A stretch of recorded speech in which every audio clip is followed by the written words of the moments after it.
L'Italia è una penisola e ha quasi 8.000 chilometri di coste. Una penisola è una terra circondata dal mare su 3 lati. Per milioni di italiani, le vacanze estive significano soprattutto una cosa: una giornata in spiaggia. Ma la spiaggia italiana ha abitudini e regole particolari.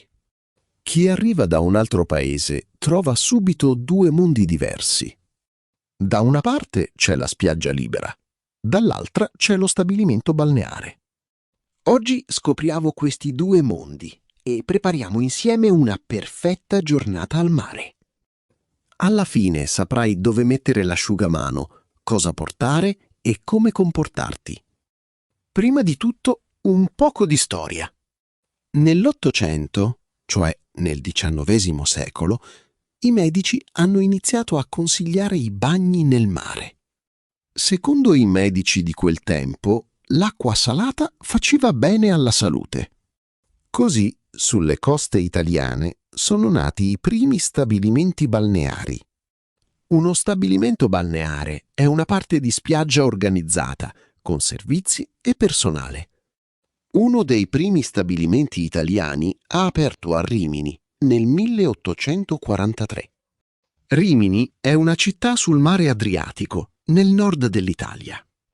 I primi stabilimenti erano molto semplici, alcune cabine di legno e poche sedie. Le persone entravano in acqua quasi vestite, con costumi lunghi che coprivano tutto il corpo. A quel tempo andare al mare non era un divertimento per tutti. Era una specie di cura medica e costava molto. Poi, nel Novecento, le cose sono cambiate lentamente. Il mare è diventato un piacere, non solo una medicina. Dopo la Seconda Guerra Mondiale, l'economia italiana è cresciuta molto. I lavoratori hanno ottenuto le ferie, cioè giorni di vacanza pagati. Negli anni 50 e 60, milioni di italiani sono andati al mare per la prima volta. Le famiglie partivano in treno o con la macchina, quasi tutte nello stesso mese, agosto. In quegli anni sono nati tantissimi stabilimenti, su tutte le coste italiane. Il mare è diventato un simbolo del benessere e della vita moderna. Oggi gli stabilimenti balneari in Italia sono migliaia, da nord a sud. E accanto agli stabilimenti ci sono sempre anche le spiagge libere. Adesso arriviamo alla domanda centrale: spiaggia libera o spiaggia attrezzata?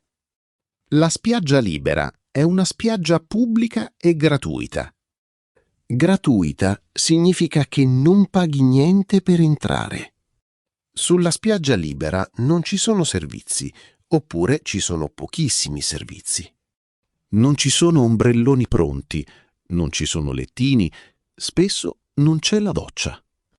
Porti tutto da casa: l'ombrellone, l'asciugamano, l'acqua e il cibo. La spiaggia attrezzata, invece, è lo stabilimento balneare. Gli italiani lo chiamano anche bagno oppure lido, secondo la regione. Allo stabilimento paghi un biglietto per la giornata. In cambio ricevi un ombrellone montato, 1 o 2 lettini e molti servizi.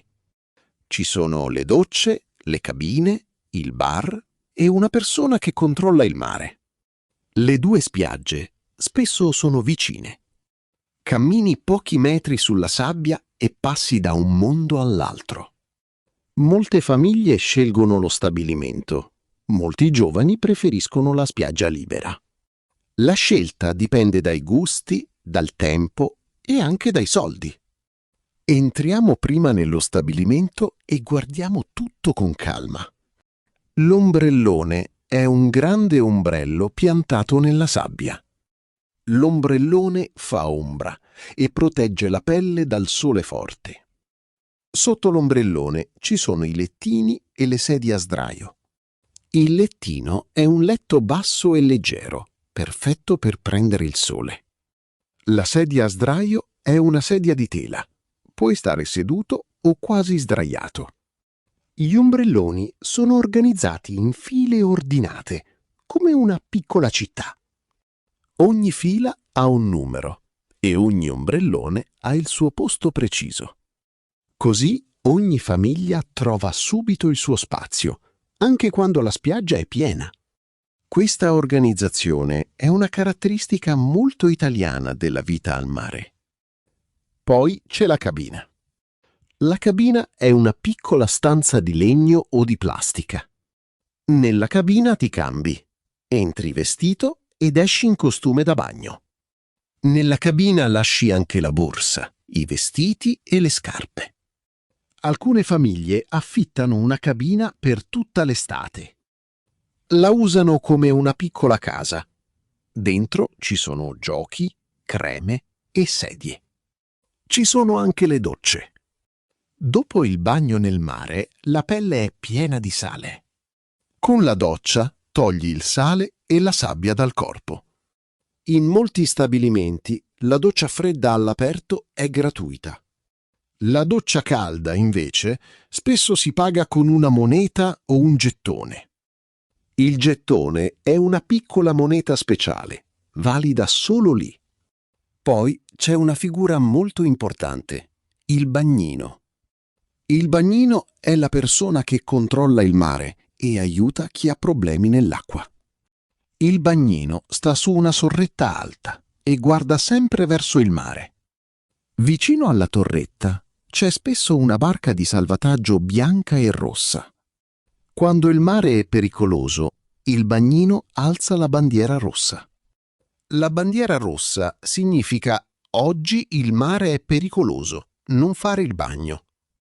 Molti stabilimenti offrono anche giochi e sport. Puoi affittare un pedalò, cioè una piccola barca che muovi con i pedali. Con il pedalò vai lentamente sull'acqua, insieme agli amici o alla famiglia. Sulla sabbia ci sono spesso i campi per il beach volley. La sera alcuni stabilimenti restano aperti per la cena o per un aperitivo. L'aperitivo è una bibita fresca con qualcosa di piccolo da mangiare. Allo stabilimento puoi anche prenotare il tuo posto. Prenotare significa scegliere e bloccare il posto prima di arrivare. Puoi prenotare un ombrellone per un giorno, per una settimana o per tutta la stagione. La stagione del mare in Italia va circa da maggio a settembre. Molte famiglie prenotano lo stesso ombrellone ogni anno, nello stesso stabilimento. Così ogni estate ritrovano gli stessi vicini di ombrellone. Con gli anni, i vicini di ombrellone diventano spesso amici veri. I bambini crescono insieme, estate dopo estate, sulla stessa sabbia. Il prezzo dello stabilimento cambia molto da posto a posto. In una spiaggia semplice, un ombrellone con 2 lettini può costare 20 o 30 euro al giorno. In alcune località famose il prezzo è molto più alto. A luglio e ad agosto i prezzi salgono perché tutti vogliono andare al mare. Il prezzo degli ombrelloni è un argomento molto discusso ogni estate in Italia. E la spiaggia libera, come funziona? Sulla spiaggia libera l'organizzazione dipende solo da te. Non paghi niente, ma devi portare tutto. La mattina prepari una borsa grande. Dentro metti ad esempio l'asciugamano, la crema solare, l'acqua fresca e un cappello. Metti anche gli occhiali da sole e un costume da bagno di ricambio. Il costume da bagno è il vestito che usi per nuotare. L'asciugamano è il telo che stendi sulla sabbia e che usi per asciugarti. La crema solare protegge la pelle dal sole. È importante, soprattutto per i bambini. Molte persone portano anche un ombrellone da casa e lo piantano nella sabbia. Sulla spiaggia libera non puoi prenotare il posto. Chi arriva presto trova il posto migliore, vicino al mare. In agosto, nelle spiagge libere più belle, le persone arrivano anche alle 7 di mattina. C'è anche una regola importante. Non puoi lasciare l'ombrellone sulla spiaggia libera per tutta la notte. Il posto non si può occupare per giorni. La spiaggia libera è di tutti. In alcuni comuni la polizia locale porta via gli ombrelloni lasciati di notte. Su alcune spiagge libere ci sono i bagnini pagati dal comune, ma non dappertutto. Il comune è il governo locale della città. Per questo, sulla spiaggia libera, devi fare più attenzione quando nuoti. Adesso parliamo di una cosa molto importante per gli italiani: il cibo. Quasi ogni stabilimento ha il suo bar. Il bar della spiaggia è un punto di incontro per tutti.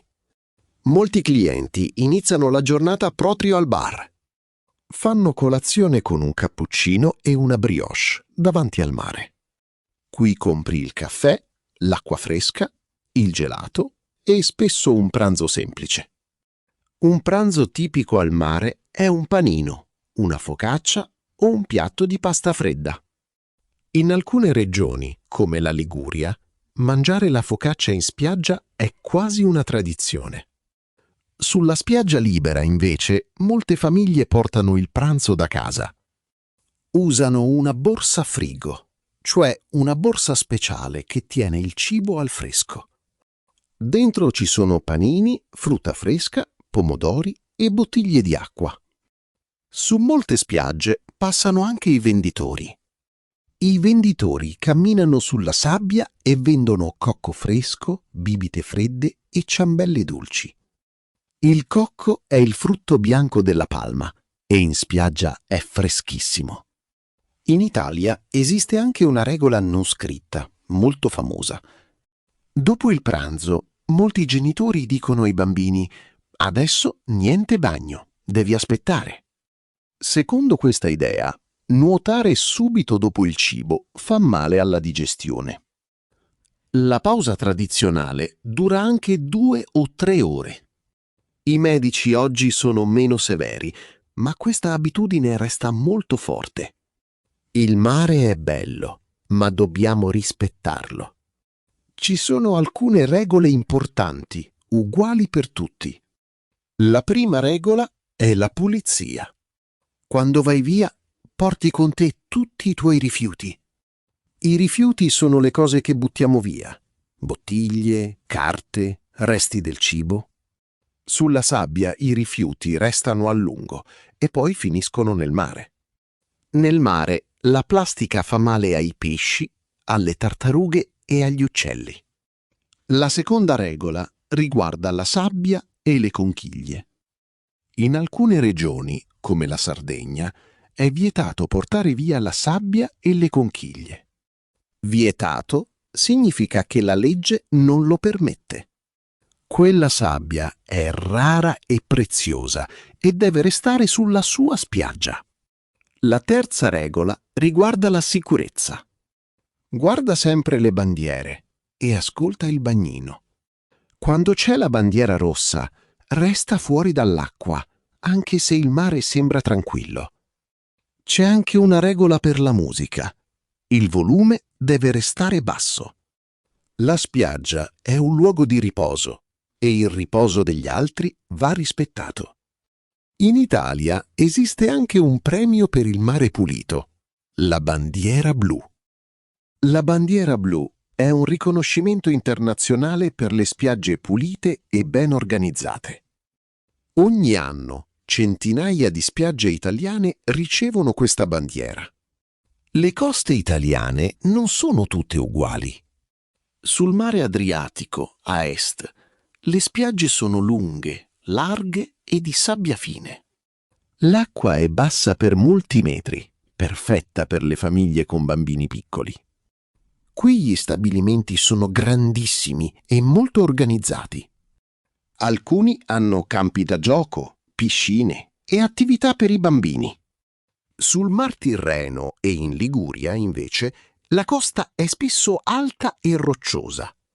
Ci sono piccole spiagge tra le rocce, con acqua subito profonda. In Sardegna la sabbia è chiara e l'acqua ha colori incredibili, dal turchese al blu scuro. Il turchese è un colore tra il verde e l'azzurro. In Sicilia e nel sud la stagione è più lunga. Si fa il bagno anche a ottobre. Adesso mettiamo insieme tutto e viviamo una giornata al mare, dall'inizio alla fine. È una mattina di agosto. Il cielo è chiaro. Una famiglia arriva in spiaggia quando l'aria è ancora fresca. Mamma e papà aprono l'ombrellone e stendono gli asciugamani sui lettini. I bambini vogliono correre subito verso l'acqua, ma prima bisogna mettere la crema solare. La mattina è il momento del primo bagno. L'acqua è fresca e trasparente e la spiaggia è ancora tranquilla. Alcune persone nuotano lontano, verso le boe. La boa è un pallone colorato che galleggia e segna il limite per il nuoto. Altre persone restano dove l'acqua è bassa e parlano tra loro. Altre ancora camminano sulla riva, con i piedi nell'acqua. La riva è la linea dove il mare tocca la sabbia. Verso mezzogiorno il sole diventa forte e la sabbia scotta sotto i piedi. Scottare significa essere così caldo da fare male. Per questo tutti usano le ciabatte, cioè le scarpe aperte di plastica o di gomma. È l'ora del pranzo. Panini sotto l'ombrellone oppure un buon piatto da mangiare ai tavolini dello stabilimento. Dopo il pranzo arriva l'ora più calma della giornata. Gli adulti leggono un libro, parlano piano o dormono all'ombra. I bambini costruiscono castelli di sabbia con il secchiello e la paletta. Il secchiello è un piccolo secchio. La paletta serve per scavare. I nonni restano all'ombra e guardano i nipoti che giocano. Sulla riva, 2 ragazzi giocano a racchettoni. I racchettoni sono un gioco da spiaggia, 2 racchette e una pallina. Il suono della pallina è uno dei rumori tipici dell'estate italiana. Verso le 5 arriva il momento del gelato. Nel pomeriggio c'è anche il secondo bagno, quello più lungo. L'acqua adesso è più calda e nessuno vuole uscire. Verso sera il sole scende e la luce diventa dorata. Molte persone fanno l'ultima passeggiata sulla riva, lungo tutta la spiaggia. Poi ognuno fa la doccia, si cambia nella cabina e mette i vestiti asciutti. Altre persone invece fanno direttamente tutto a casa. La giornata al mare spesso non finisce sulla sabbia. La sera molte persone passeggiano sul lungomare. Il lungomare è la strada lungo la spiaggia, con negozi, bar, ristoranti e gelaterie. Qui si mangia un gelato, si parla e si guarda il mare di notte. Domani la spiaggia è ancora lì, con lo stesso mare e lo stesso posto. C'è poi un giorno speciale, il Ferragosto. Il Ferragosto è il 15 agosto, la festa più importante dell'estate italiana. In quel giorno quasi tutta l'Italia è al mare o in vacanza. Le spiagge sono piene dalla mattina alla sera. Molte famiglie organizzano un grande pranzo sotto l'ombrellone, con parenti e amici. Si mangia insieme, si gioca e la sera in alcune località ci sono i fuochi d'artificio. I fuochi d'artificio sono luci colorate che esplodono nel cielo. Allora, spiaggia libera o stabilimento? Qual è la scelta migliore? Non c'è una risposta giusta per tutti. Lo stabilimento offre comodità, ombrellone pronto, doccia, bar e bagnino. La spiaggia libera offre libertà e non costa niente. Molti italiani usano tutte e 2 le spiagge in momenti diversi. Una cosa però è uguale dappertutto: il rispetto per il mare e per le persone. Perché la spiaggia, in Italia, non è solo un luogo. La spiaggia è famiglia, amicizia, riposo e ricordi d'estate. Adesso conosci le parole giuste: l'ombrellone, il lettino, la cabina, la riva e il bagnino. E conosci anche le regole per una giornata tranquilla e felice. E tu, preferisci la spiaggia libera o lo stabilimento con l'ombrellone?